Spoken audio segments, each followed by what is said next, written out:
प्रिय भक्तगण, आज हम आपको एक कथा का श्रवण करा रहे हूँ जो सुनने मात्र से आपके जीवन में सुख, संपत्ति और धन की वर्षा होगी। तो चलिए कथा को प्रारंभ करते हैं।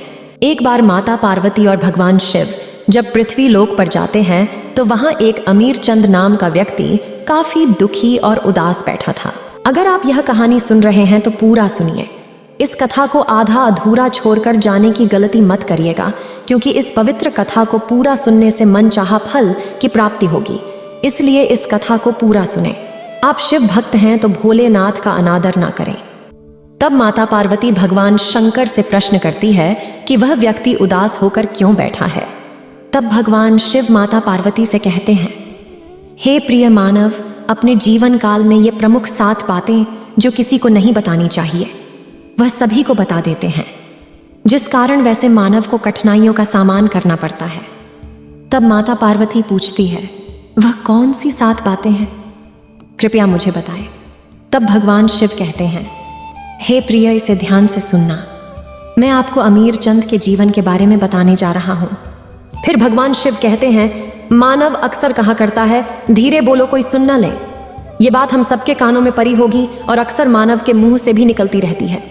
लेकिन सोचने की बात यह है कि ये वाक्य कब कब हमारे मुंह से निकलता है और कब कब हमारे कानों में पड़ता है, क्योंकि ऐसी कम ही गुप्त राज होते हैं जो मानव एक दूसरों के कानों में पड़ने नहीं देना चाहते हैं।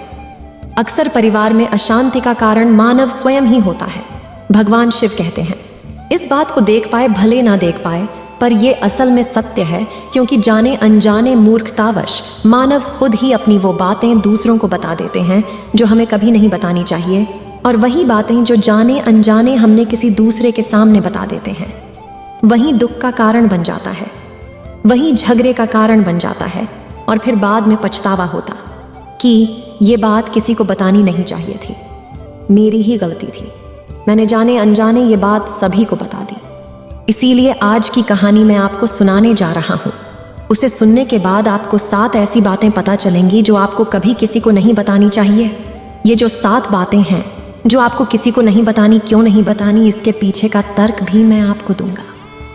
अब भगवान शिव एक शिव शिष्य का रूप धारण करके अमीर चंद के पड़ोस के गांव में चले गए। एक समय की बात है, एक नगर में अमीर चंद नाम का युवक रहता था। वो युवक बहुत गरीब था, कुछ पैसा नहीं था उसके पास। 2 वक्त की दाल रोटी भी बड़ी मुश्किल से उसको नसीब होती थी। किसी काम की तलाश में दिन रात खोज करने पर भी उसे कोई काम नहीं मिल रहा था। फिर एक दिन उसने अपनी पत्नी के सामने अपनी सारी समस्या बता दी। उसने अपनी पत्नी को कहा कि मैं जिस जगह भी काम मांगने के लिए जाता हूँ तो हर कोई मुझे यह कहकर काम नहीं देता कि हमारे यहाँ काम की ज़रूरत नहीं है। मैं काम की तलाश कर करके थक चुका हूँ।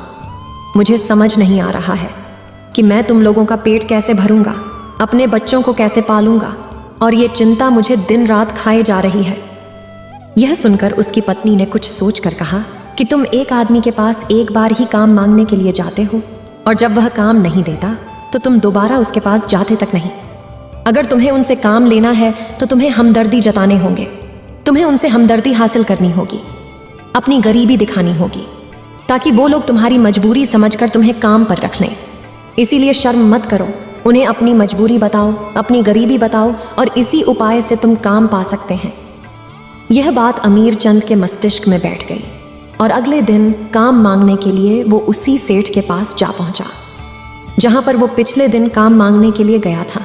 लेकिन इस बार उसने हाथ जोड़कर उस सेठ से प्रार्थना की, उससे विनती की कि मैं बहुत गरीब हूं और मुझे काम की बहुत आवश्यकता है। आप जो कुछ भी काम देंगे उसमें मैं संतुष्ट हो जाऊंगा, पर कृपा करके मुझे अपने यहाँ काम पर रख लें। उसकी ये हालत देखकर उस सेठ ने उसे अपने यहाँ काम पर रख लिया। वो रोज़ वहाँ पर काम पर जाने लगा। अंदर ही अंदर वो खुश तो था कि उसे काम तो मिला, लेकिन उसका वेतन दूसरे लोगों से कम मिलता था।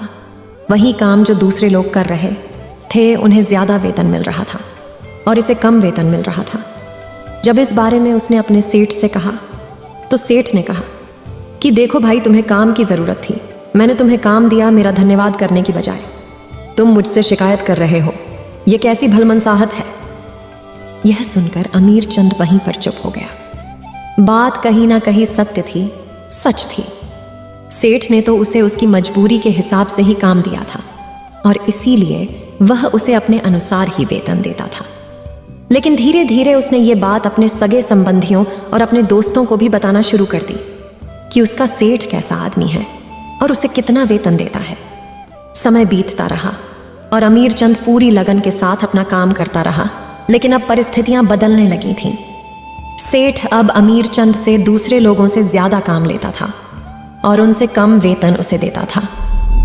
यह बात अमीर चंद के मन को बहुत खलती थी। वो दूसरों से ज्यादा मेहनत कर रहा है और उनसे कम वेतन पा रहा है। इससे उसके आत्मसम्मान को बहुत गहरी चोट पहुंची। अब धीरे धीरे उसका मन अपने काम से हटने लगा। उसका मन काम में लगता ही नहीं था। जाहिर सी बात है कि ऐसी जगह किसका मन लगेगा जहां आदमी को अपने आत्मसम्मान के साथ समझौता करना पड़े। इसीलिए जल्दी ही उसने अपना काम छोड़ दिया और वह घर पर आकर खाली बैठ गया। अब उसके पास घर का खर्चा चलाने के लिए भी पैसे नहीं बचे थे। इसीलिए उसने अपने सगे संबंधियों और अपने दोस्तों से सहायता मांगनी शुरू की। लेकिन उसके दोस्त उसके सामने तो उसे दया का पात्र समझते थे, उसे दिलासा देते थे, लेकिन पीछे से उसका मजाक उड़ाते थे। वह कहते हैं कि कितना बेवकूफ है, सेठ ने इतना काम दिया और बेचारे को पैसे भी दिए और काम भी छोड़ दिया। अरे हम इसको पैसे दे दें तो ये कल हमारा भी पैसा वापस नहीं कर पाएगा। इसकी ऐसी हालत है, काम तो उसके पास कुछ है नहीं, पैसा कहाँ से लाके देगा। और इसी वजह से अमीर चंद की हालत दिन ब दिन खराब होती जा रही थी। अब वो दिन रात तनाव में रहने लगा था। वही दोस्त, वही सगे संबंधी जो उसकी अपने होने का दिखावा करते थे, वो उसे दया का पात्र समझ रहे थे, उसके ऊपर तरस खा रहा था। सब लोग आकर उसे ज्ञान तो बहुत देते थे, लेकिन कोई सहायता नहीं करता था। और अक्सर ऐसा ही होता है, ज्ञान देने वाले तो बहुत मिल जाते हैं, लेकिन मदद करने वाले, उंगली पकड़कर हाथ पकड़कर आगे चलाने वाले कितने लोग मिलते हैं। एक दिन उसे पता चला कि पड़ोस के गांव में एक शिव शिष्य आया हुआ है जो बहुत ही ज्ञानी है। अमीर चंद इतना तनाव में था कि उसे कोई रास्ता नजर ही नहीं आ रहा था। इसीलिए जाने अनजाने वो उस शिव शिष्य के पास पहुंच जाता है। वहां पहुंचकर वह सीधे उनके पैरों में गिरकर रोने लग जाता है। वो रोते रोते उन्हें अपनी सारी परिस्थिति बताता है। उसे बताता है कि किस तरह उसके सेठ ने उसका फायदा उठाया और उसके सगे संबंधी उसके साथ कैसा व्यवहार रखते हैं। सारी बातें सुनकर शिव शिष्य ने उसे चुप कराते हुए कहा कि बंदे, ये सारी समस्याएं तुम्हारी बुद्धिहीनता, तुम्हारी मूर्खता के कारण उत्पन्न हुई है। अगर तुम्हारे अंदर विवेक होता तो इनमें से एक भी समस्या तुम्हारे चित्त को दुखी नहीं कर सकती थी, लेकिन तुमने अपने अविवेक के कारण, अपनी मूर्खता के कारण खुद ही अपने रास्ते में कांटे बिछा दिए। आज मैं तुम्हें 7 बातें बता रहा हूं जो भूल कर भी किसी को मत बताना और इन बातों का अनुसरण करना तो बाहर से मिलने वाले दुखों को दूर कर ही सकते हो जो बेवजह दुनिया की वजह से तुम्हारे अंदर पनपते हैं। पहली बात जो किसी को नहीं बतानी चाहिए वो है अपनी मजबूरी। अपनी मजबूरी का दिखावा करके दूसरों का दया पात्र बन के उनकी सहायता लेने की गलती कभी मत करना। हो सकता है कि आज वो तुम्हारी मजबूरी देखकर तुम्हारी सहायता कर दें, लेकिन कल वो तुम्हारा फायदा उठाने से भी नहीं चूकेगा। और अगर फायदा भी नहीं उठाया तो दूसरों के सामने तुम्हारा मजाक बनाने में वो आदमी कभी नहीं चूकेगा। इसीलिए कभी भी अपनी मजबूरी का दिखावा मत करो। अगर घर में 2 रोटी है, सूखी रोटी है, तो वही खाकर सो जाओ, लेकिन दूसरों को इसके बारे में भनक तक नहीं लगनी चाहिए। जरा आप खुद सोचो, मजबूरी बताने का क्या प्रयोजन होता है। एक इंसान का या तो दूसरों से सहानुभूति हासिल करना चाहता है या उनसे कोई आर्थिक मदद चाहता है, लेकिन अगर दोनों ही परिस्थितियां आप देखें तो दूसरा आदमी आपका फायदा उठाने से नहीं चूकेगा। और अगर वो फायदा नहीं भी उठाएगा तो अपनी नजर में तो वो आपको मूर्ख ही समझेगा, बेवकूफ समझेगा और दूसरों के सामने आपका मजाक तो जरूर बनाएगा। इसीलिए अपनी मजबूरी के बारे में कभी किसी को मत बताना। दूसरी बात जो किसी को भी नहीं बतानी चाहिए वह है अपनी अतीत की गलतियां और भविष्य की रणनीतियां। जरा सोचो कि अगर हम अपने अतीत की गलतियां किसी दूसरे को बताते हैं तो उसका क्या प्रभाव होगा। वो गलतियां ठीक तो नहीं की जा सकती, जाहिर है, तो उन्हें बताने का क्या प्रयोजन रह जाता है। आप अपने अंधेरे पक्ष को खुद दुनिया के सामने बता रहे हो, खुद अपनी गलतियां दूसरों के सामने बता रहे हो। इससे उस आदमी की नजर में आपका एक चरित्र घटित हो जाएगा और वो भविष्य में हमेशा आपको उसी नजरिए से देखेगा। इसीलिए किसी भी आदमी की नज़र में अपना चरित्र गठित मत होने दो और ज़रा सोचो कि आप व्यर्थ में ही अपनी भविष्य की रणनीतियाँ दूसरों के सामने बता रहे हो। जो लोग आपके काम का हिस्सा ही नहीं हैं, उनके सामने अपनी भविष्य की रणनीतियाँ, अपने डींगे हाँकने का क्या फ़ायदा। उन लोग आपकी सहायता तो नहीं करेंगे, लेकिन आपकी भविष्य की रणनीतियाँ में बाधा ज़रूर बन सकते हैं। आप खुद अपने विवेक का इस्तेमाल करिए और सोचिए कि आपके साथ भी ऐसा हुआ है कि आपने अपने भविष्य की रणनीति किसी को बताई हो और वो कामयाब ही ना हुई हो। ज़रूर हुआ होगा। ज़रा गौर से सोचिए। तीसरी बात जो किसी को नहीं बतानी चाहिए वो है अपनी घर की बात है। जो भी हमारे घर के अंदर आपस में बातचीत होती है, हमारे माँ बाप के साथ, हमारी पत्नी के साथ, हमारे बच्चों के साथ, वो बातें परिवार तक ही सीमित रहनी चाहिए। अगर आप इन बातों का दूसरों के सामने ढिंढोरा पीटते हो तो दूसरों को आपके घर में घुसने का एक मौका मिल जाता है और वह इसका फ़ायदा उठाने से कभी नहीं झुकेंगे। वो आपके परिवार के सदस्यों को आपसे दूर लेकर जाने की कोशिश करेंगे। अक्सर ऐसा होता है, हम समाज में देखते हैं कि हम अपने घर के झगड़ों को कम करने के लिए उन झगड़ों को अपने पड़ोसियों और दूसरे सगे संबंधियों को बता देते हैं, लेकिन इससे आपको सहायता कभी नहीं मिली होगी, बल्कि आपके घर की लड़ाई झगड़े और ज़्यादा बाँच गए होंगे और ये जाहिर है वो बढ़ेंगे। अगर आप अपने माँ बाप की बात दूसरों को बताएंगे तो आपके माँ बाप को बुरा ही लगेगा कि हमारा बेटा हमसे बताए बगैर दूसरों को ये बातें बता रहा है। इसीलिए अपने घर की बातें और अपने घर के लड़ाई झगड़े किसी के सामने मत बताना। अगली बात जो मैं आपको बताने जा रही हूँ, जो किसी को नहीं बतानी चाहिए, वो सुनने पर बहुत अजीब लग सकती है, लेकिन उसका सत्य भी मैं आपको एक तर्क के माध्यम से दूंगा। मैं कहता हूँ कि अपनी आमदनी किसी को मत बताना। अब अपनी आमदनी न बताने के पीछे क्या प्रयोजन हो सकता है? ज़रा सोचिए कि आप अपनी आमदनी अपने दोस्तों को बता देते हैं, तो जब आपके दोस्तों को ज़रूरत पड़ेगी तो वो सिर्फ आपको ही याद करेंगे, क्योंकि उनको पता है कि अगर आपकी आमदनी ज़्यादा अच्छी है तो आप ही उनकी मदद कर सकते हैं, और इसीलिए ज़्यादा लोग आपसे सहायता मांगेंगे।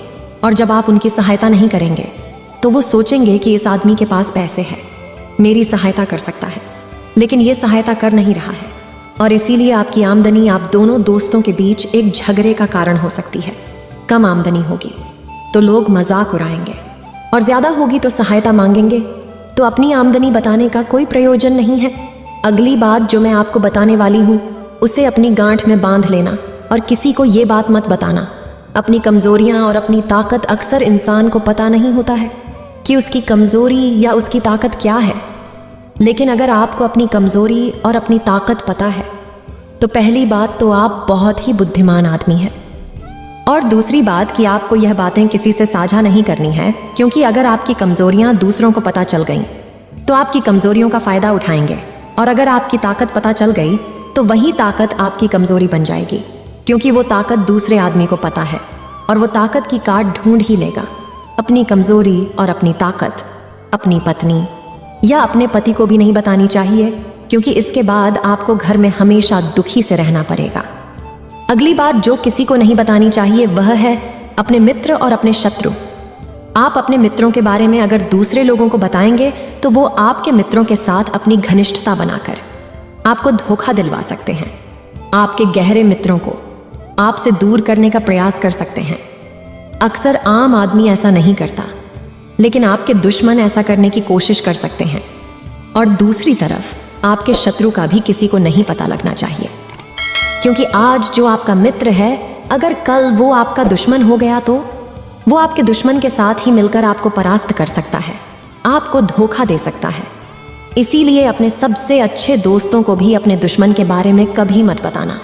अगली और आखिरी बात कहना चाहता हूँ कि जब तुम दान करते हो तो दान के बारे में भी किसी को मत बताना, नहीं तो दान करना व्यर्थ हो जाता है, बेकार हो जाता है। जब आप अपने दान का ढिंढोरा पीटते हो तो आप ये बता रहे हो कि मैं कितना बड़ा दानी पुरुष हूँ, और ये आपके अंदर एक अहंकार निर्मित करेगा। इसीलिए दान गुप्त रूप से किया जाता है, उतना ही अच्छा होता है, उतना ही फलदायी होता है। जब आपका बायां हाथ दान कर रहा हो तो दाएं हाथ को बिना पता चले कि बायां हाथ दान कर रहा है। ये 7 बातें जो शिव शिष्य ने अमीर चंद को बताई, इनमें संसार के सभी सिद्धांत छिपे हुए हैं। इन बातों का अनुसरण करते हुए आप अपने घर में सुख शांति बना सकते हैं और घर के झगड़े हमेशा के लिए दूर कर सकते हैं।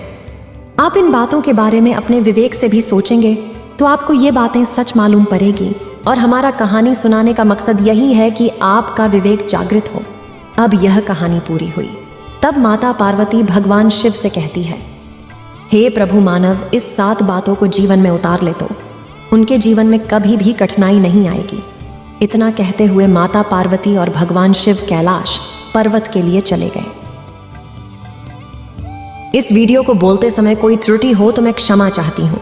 उम्मीद है आप सभी को यह वीडियो अच्छी लगी होगी। अगर आप शिव के सच्चे भक्त हैं तो चैनल को सब्सक्राइब और वीडियो को लाइक करके